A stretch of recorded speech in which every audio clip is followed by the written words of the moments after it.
৩৫ জন মেহমানের প্রায় ১২ পদের রান্না আজকে দুপুরের মধ্যে আমাকে শেষ করতে হবে। তাই সকালবেলা ঘুম থেকে উঠে তাড়াহুড়াটাও একটু বেশিই লেগে গিয়েছে।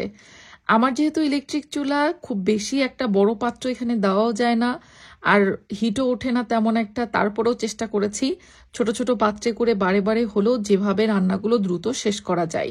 তাই ২ হাত দিয়ে চলছে আমার সমান তালে রান্নার প্রিপারেশন। সকালে ঘুম থেকে উঠে আমি আর একটা যে ডেজার্ট বাকি ছিল আমার, সেই ডেজার্টটার জন্য দুধ জাল করে নিচ্ছি, আর এদিকে মুড়ো ঘন্টের জন্য মুগের ডালটাও হালকা ভেজে নিচ্ছি। ডেজার্ট বলতে পুডিং তো আমি আগে বানিয়ে রেখেছি, যেটা ফ্রিজে সেট হতে দিয়েছি। ঠান্ডা হলে তো আরো বেশি মজা হবে।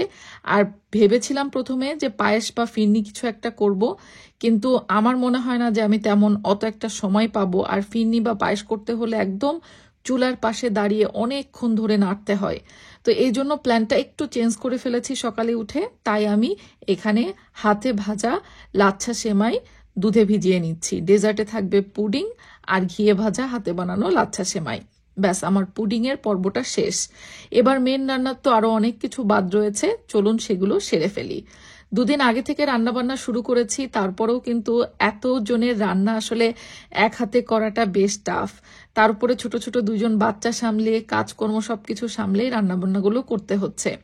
তো মাছগুলো এবার আমি ফ্রিজ থেকে বের করেছি। মাছ যে কিনে এনেছিলাম এগুলো ফ্রোজেন অবস্থাতেই কেনা ছিল, তাই আমি কিনে এনে ফ্রিজেই রেখেছিলাম। এখন রান্নার আগ দিয়ে এগুলোকে বের করে খুব সুন্দর করে ডিফ্রস্ট করে আমি হলুদ মরিচ মাখিয়ে জাস্ট একটু ভেজে নিয়েছি। মাছগুলোকে কোনো ধরনের ঝোল বা ভুনা করব না, পেঁয়াজ আর মরিচ দিয়ে এটাকে জাস্ট একটু ওই যে হালকা পেঁয়াজে নাড়াচাড়া করে উঠিয়ে ফেলবো। যেহেতু অন্যান্য অনেক আইটেম আছে, তাই মাছের দো পেঁয়াজা বা ভুনা এগুলো করছি না, কারণ ঝোল টাইপের জিনিস কেউ খেতে চাবে না হয়তোবা। সাথে একটু টমেটো দিয়ে দিয়েছি আর ভাজা মাছগুলো দিয়ে দিব। যদিও এবারের মাছ কাটাগুলো আমার তেমন একটা পছন্দ হয়নি, মনে হয়েছে মাছগুলোকে হয়তো তারা একটু কাটার সময় বেশি ছোট করে ফেলেছে। যাই হোক, তারপরেও যেহেতু অনেক আইটেম আছে, সবকিছু মিলিয়ে ঝুলিয়ে হয়েই যাবে। এবার এখানে রোস্টেড চিকেনটাকে আমি খুব সুন্দর করে একটু লবণ আর হালকা ফুড কালার দিয়ে মাখিয়ে নিচ্ছি। এখানে টোটাল 10 কেজি রোস্টেড চিকেন আছে, মানে শুধুমাত্র লেগ পিসের যে বক্স কিনতে পাওয়া যায় 10 কেজি করে, আমি সেই পুরোটাই একবারে রোস্ট বানিয়ে ফেলছি। এখানে টোটাল আমার 36 পিস লেগের পিস রয়েছে। রোস্ট বানাতে গেলে এমনিতেই ব্রয়লার চিকেনের বানাতে হয়, তার উপরে ব্রয়লার চিকেনের রোস্ট কিন্তু আসলে আমাদের দেশি মুরগির রোস্টের মতো অত মজা হয় না। আর বিদেশে তো দেশি মুরগি পাওয়ার কোনো ওয়ে নাই, তো সেক্ষেত্রে ব্রয়লার মুরগিটাই আমাদেরকে কিনে রোস্ট বানাতে হয়। তো আমি যেটা করি, এই লেগ পিসটা দিয়েই রোস্ট বানাই, কারণ বুকের মাংসটা ব্রয়লারের মুরগির অত একটা ভালো লাগে না খেতে। তবে হ্যাঁ, বুকের মাংস দিয়ে কিন্তু অন্যান্য আইটেমগুলো করা যায়, যেমন যদি মিক্স ভেজিটেবল করা হয়। তো রোস্ট ভাজার জন্য বা রোস্ট বানানোর জন্য তো আমার বড় পাত্র লাগবে, কারণ 10 কেজি চিকেনের রোস্ট একবারে করছি। তো আমার ইলেকট্রিক চুলার জন্য কিন্তু ওই বড় পাত্র হতো না। আমার যে বড় পাত্রগুলো এগুলো সব হচ্ছে গ্যাসের চুলার, এই জন্য আমি পোর্টেবল সেই ছোট গ্যাসের চুলাতে বারে বারে করে বেশ কয়েকবার করে আমি এই রোস্টেড চিকেনগুলো ভেজে নিচ্ছি। আর ইলেকট্রিক চুলা এদিকে আমি মুড়ো ঘন্ট করব দেখে সেই চুলাটাও কিন্তু আমি বাদ রাখিনি। মোট কথা দুদিকে সমান তালে আমার কাজ চলছে। আমাদের ওদিকে আবার বড় দাওয়াতে মুগের ডাল রান্নাটা খুব হয়, বা বিয়ের দাওয়াতেও হয়। অনেক ক্ষেত্রে দেখা যাচ্ছে মুরগির লটপটি দিয়ে করে, আবার বড় মাছের মাথা দিয়ে মুড়ো ঘন্টটাও করে। তো আমি আজকে বড় মাছের মাথা দিয়ে মুড়ো ঘন্টটা করব ভেবেছি। তো এই জন্য মুগের ডালটা প্রথমে আলাদা ভেজে নিয়েছিলাম, তারপরে মশলাতে ভালো করে কষিয়ে নিয়ে গরম পানি দিয়ে দিয়েছি। আর এদিকে বড় মাছের মাথাগুলোকে ছোট ছোট টুকরো করে নিয়েছি, সাথে 2-1 পিস মাছের টুকরো দিয়ে দিয়েছি। ব্যাস, আমার মুড়ো ঘন্টটা ডান। আজকে একদম পুরো তুফানের বেগে চলছি আমি, কারণ বিকেলের মধ্যে মেহমান চলে আসবে। মোটামুটি 4টা 4:30টার মধ্যে মেহমান আমাদের বাসায় আসার কথা। সবার ডিনারের দাওয়াত, কিন্তু আমি সবাইকে একটু আগে আসতে বলেছি, যাতে বিকেলে একটু চা নাস্তা খাওয়া যায়, তারপরে সবাই মিলে ডিনার করা যাবে।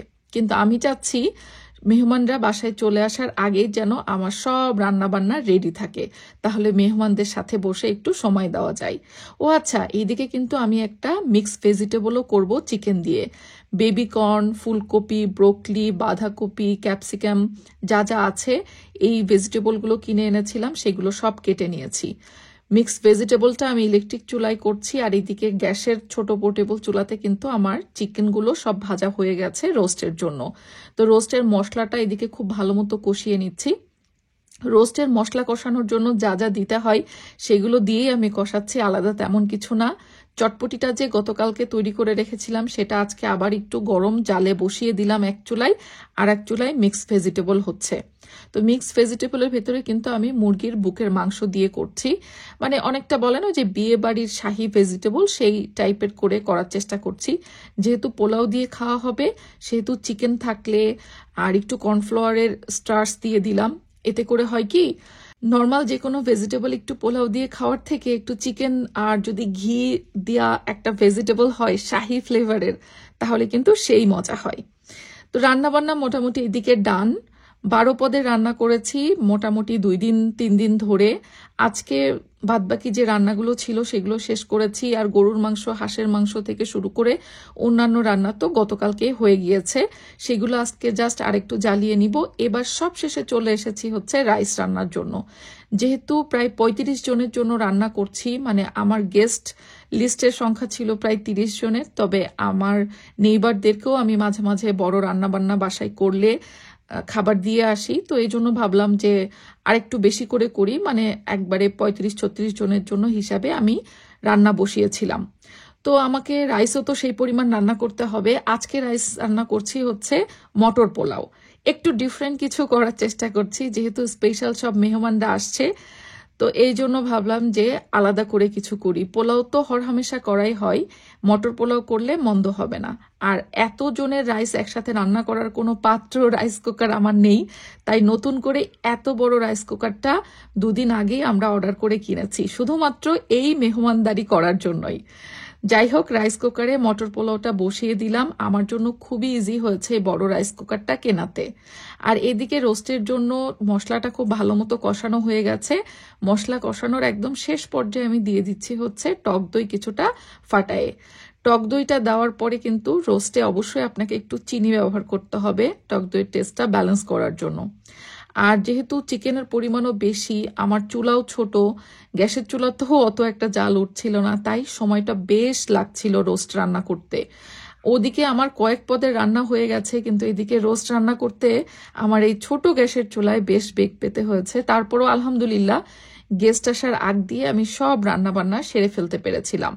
তো এবার আমার প্ল্যান হচ্ছে, রোস্টটা হয়ে গেছে, জাস্ট সব রান্নাবান্না শেষ করে কিচেনটা একটু ক্লিন করে নিজে একটু হালকা শাওয়ার দিয়ে আসবো, তারপরে গেস্টরা আসলে তাদেরকে আপ্যায়ন করার পালা। ইনশাল্লাহ গেস্টরা কে কে আসছে না আসছে আগামীকালকের ভিডিওতে আপনাদের সাথে শেয়ার করব। আজকের মতো এখানেই বিদায় নিচ্ছি। ভালো থাকবেন সবাই, আর অবশ্যই জানাবেন আমার এই 2-3 দিনের দাওয়াত আয়োজন কেমন লাগলো আপনাদের কাছে।